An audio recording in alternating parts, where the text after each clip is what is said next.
Good day to all of you. You crafted your armor sets, you grinded decos, and now you try to craft a few Artian weapons. But there are so many different upgrades between attack, elements, crit and sharpness, so you're left wondering, which ones should you focus on? You're in luck. The doctor's in town and not even an apple a day will keep him away from telling you which stat is the best and what you should focus on. If I was able to help you, or you simply enjoyed the video, please make sure to subscribe as I have more informative guides coming up, as well as speedruns and streams. Also, I made a mistake in my build video on my burst build, which I will correct at the end of this video. The optimal way to upgrade your sword and shield Artian weapon is painfully simple. You want to craft the weapon with 3 attack components, or matching elements or status for the maximum boost in their respective attributes. Currently, there's no reason ever to mix them up. Then it's time to roll the dice and hope you will roll the perfect weapon with ideally 4 times attack and 1 sharpness upgrade. So yes, we want to go maximum raw attack. The reason for that is, simply put, sword and shield scales better with raw than with element, no matter which combos we use. That doesn't mean element itself is bad, just that raw attack scales better. If, for example, you were hitting Ray Dao's head with an ice elemental Artian weapon, you'd roughly gain 1% damage with each 30 element node, while you'd gain about 2% damage with each raw attack reinforcement. I will post more exact numbers in the comments, but I do want to avoid info dumping you in my video. Sadly, the affinity upgrades aren't as important since we have a lot of different ways to increase our critical stat, while not having nearly as many consistent ways to boost our own attack stat as of right now. If you had, let's say, triple crit components and 2 additional affinity upgrades, you'd already be at 25% crit, which would let you net that sweet sounding 100% crit very easily, but in return, you wouldn't be able to compensate your own attack stat as easily. Additionally, percentage attack boosts, such as Offensive Guard 3, which we almost always want to use, or the ambush skill, all work with our base attack from your weapon, not your total attack after all the buffs.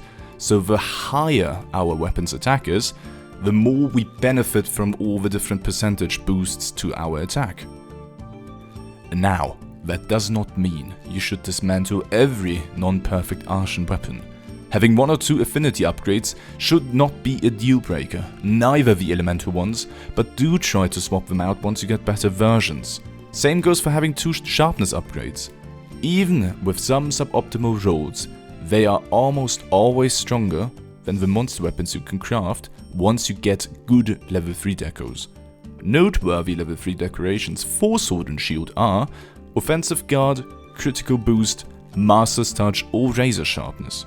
Offensive Guard and Razor Sharp can also have additional skills such as Elemental Attack Up or Handicraft for even more sharpness. The only time you would want to completely avoid a certain upgrade would be the element one if you're making a blast or poison sword and shield.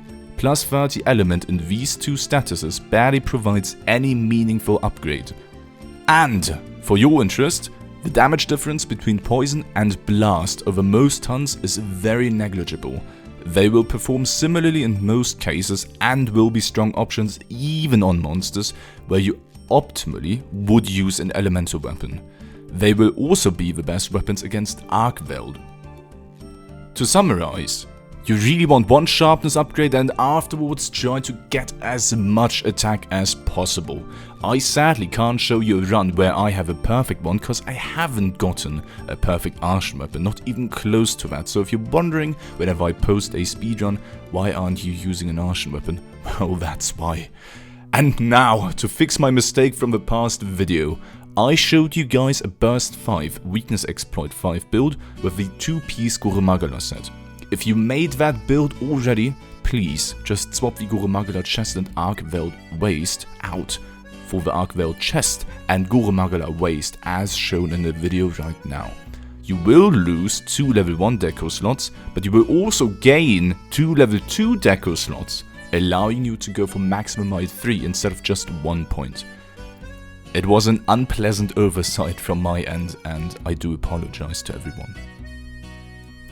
If you have any further questions about Artian Weapons, I will happily respond to every single comment as I always do. Otherwise, I hope you enjoyed the video as well as have a good idea now what to aim for. I'd be grateful if you subscribed, as I love to stream, I love to speedrun, and I love bringing you guys informative good Monster Hunter content. And a huge thank you to everybody for the 10,000 subscribers. I owe you guys a ton. I love you all. Thank you.